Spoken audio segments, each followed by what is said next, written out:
প্রাক্তন পুলিশ প্রধান, র্যাব প্রধান সহ যাদের বিরুদ্ধে দুর্নীতির অভিযোগ উত্থাপিত হচ্ছে এবং খুব লম্ফঝম্প করে তদন্ত করা হচ্ছে, তারা যদি আগামীকাল বলে যে আপনি কোন অধিকারে, কোন আইনের উপর ভিত্তি করে আমাকে তদন্ত করবেন, কারণ আমার তো এই 2024-এর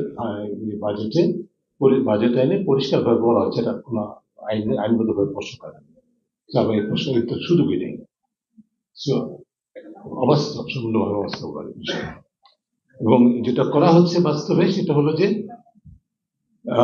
যারা দুর্নীতি করছেন তাদেরকে পুরস্কৃত করা হচ্ছে, লাইসেন্স দেওয়া হচ্ছে সারা বছর অবারিতভাবে আরো দুর্নীতি করার, অপরাধ করার, অবৈধতা করার।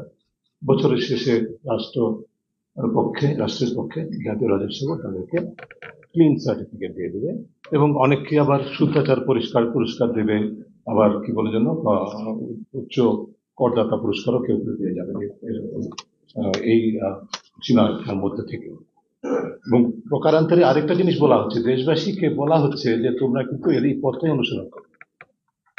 যারা বাংলাদেশে এখনো, আমি বিশ্বাস করি, আপনারা নিশ্চয়ই বিশ্বাস করেন, আমাদের মধ্যে এখানে অনেকেই আছেন, আমরা আশা করবো সবাই আমরা চাই যে আমরা সততার সাথে, নৈতিকতার সাথে আমরা আয় উপার্জন করবো এবং নিজেদের পেশাগত দায়িত্ব পালন করবো।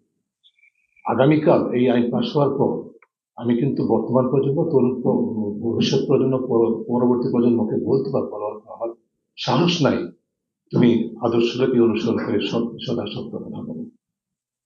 এই সাহসটা কিন্তু আমার কাছে কেড়ে নিচ্ছে রাষ্ট্র। নৈতিকতার যে ভিত্তি সম্পূর্ণভাবে ধ্বংস করে দিচ্ছে এই ধারাবাহিকভাবে এই পদক্ষেপের মাধ্যমে, এবং সেটা চূড়ান্ত রূপ আমরা, চূড়ান্ত না মানে সর্বোচ্চ রূপ আমরা দেখছি, যে হয়তো সামনে আরো চূড়ান্ত দেখব।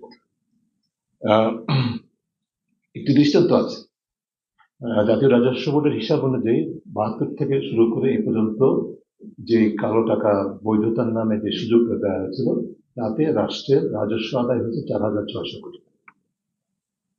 4,600 কোটি টাকা শুনলে পরে মনে হয় বেশ ভালো অঙ্ক, কিন্তু এটার বিনিময় মূল্য কি রাষ্ট্র কি সরকার কি উপলব্ধি করে?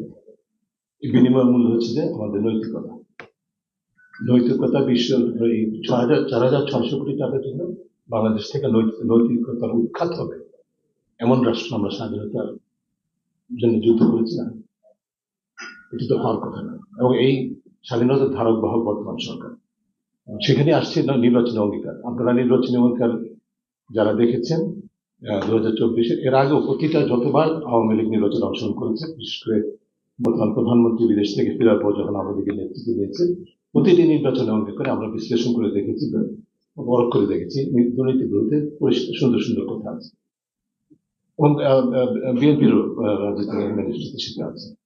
কিন্তু এবারে নির্বাচনী অঙ্গীকারে যেটি সরকার ক্ষমতাসীন দল, পুরো একটা অনুচ্ছেদ আছে সুশাসন সম্পর্কে, অনেকগুলো গুরুত্বপূর্ণ মানদণ্ডের উপর নির্ভর করে 3.2, হ্যাঁ, এবং সুনির্দিষ্টভাবে কতগুলো দুর্নীতির বিরুদ্ধে শূন্য সহিংসতার ঘোষণার পাশাপাশি, যেটি মাননীয় প্রধানমন্ত্রী প্রায়শই পুনরাবৃত্তি করেন আমাদের উৎসাহ যোগানোর জন্য, তার পাশাপাশি অনেকগুলো 1 ডজনের বেশি সুনির্দিষ্ট দুর্নীতি বিরুদ্ধে নীতি আছে। তার একটা হচ্ছে অন্যতমভাবে পরিষ্কারভাবে বলা হয়েছে, যারা অবৈধ উপায়ে অর্থ উপার্জন করবে সেই অর্থ সরকার বাজেয়াপ্ত করবে, এবং যারা এর জন্য দায়ী, যারা এই ধরনের অর্থ উপার্জন করবে তাদেরকে জবাবদিহিতা নিশ্চিত করবে, দৃষ্টান্তমূলক বিচার নিশ্চিত করবে।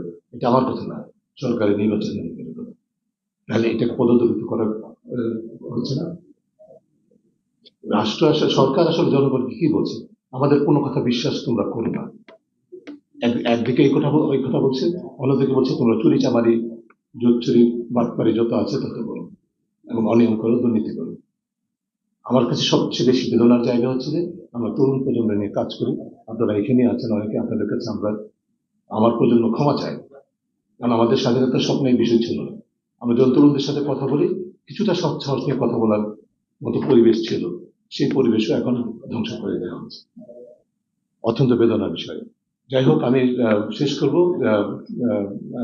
আমাকে বলা হয়েছিল যে সার্বিকভাবে বাজেট বাস্তবায়ন কেন্দ্রিক চ্যালেঞ্জ আমি আমার দৃষ্টিতে যেটা দেখি, আমরা যেটা জানি পৃথিবীর সব দেশে বাজেট বাস্তবায়নের কার্যকর বাস্তবায়নে যেটি হোক, যে বাজেটই আমরা পেয়েছি, এটা তো কিছু ইতিবাচক দিক আছে যেটা আপনারা শুনেছেন। বাস্তবায়নের জন্য মূলত যে মানদণ্ডগুলো আছে তার মধ্যে তিনটা বিষয় অন্যতম। একটা হচ্ছে যে আপনার অংশগ্রহণ, public participation, budget implementation process, এবার বাজেট প্রণয়ন এবং বাস্তবায়ন প্রক্রিয়া। দ্বিতীয় হচ্ছে ওভারসাইট বা অবেক্ষণ, না অবেক্ষণ ইজ দ্যাট রাইট ওয়ার্ড, অবেক্ষণ বিষয়টা। আর তৃতীয় হচ্ছে জবাবদিহি। এই তিনটে মানদণ্ডেই আপনারা জানেন হয়তো এটা নজরদারিও বলে অনেকে। নজরদারি বলে, হ্যাঁ রাইট, নজরদারি ইজিয়ার বলে। তিনটি মানদণ্ডে কিন্তু আপনারা হয়তো অনেকে জানেন যে আমাদের সুশাসন কেন্দ্রিক যতগুলো আন্তর্জাতিক সূচক আছে, আন্তর্জাতিকভাবে গ্রহণযোগ্য, জাতীয়ভাবে প্রয়োজন অনুযায়ী প্রত্যাখ্যাত, প্রয়োজন অনুযায়ী গ্রহণযোগ্য, তারই ধারার সাথে ওপেন বাজেট ইন্ডেক্স একটা আছে, বাজেট সার্ভে। তার উপর ভিত্তি করে বাংলাদেশের অবস্থান হচ্ছে যে পৃথিবীর 120টা দেশ আছে, তার মধ্যে নিম্নতর পর্যায়ে যেগুলো তার মধ্যে অন্যতম। তিনটে সূচকের তিনটে যে মানদণ্ড, তার মধ্যে প্রথমটা যদি বলি আমরা পাবলিক পার্টিসিপেশন মানে যে অংশগ্রহণ, সেখানে 11% মোটামুটি স্কোর আমাদের। নেপালের স্কোর আমাদের প্রায় 3 গুণ, 31%।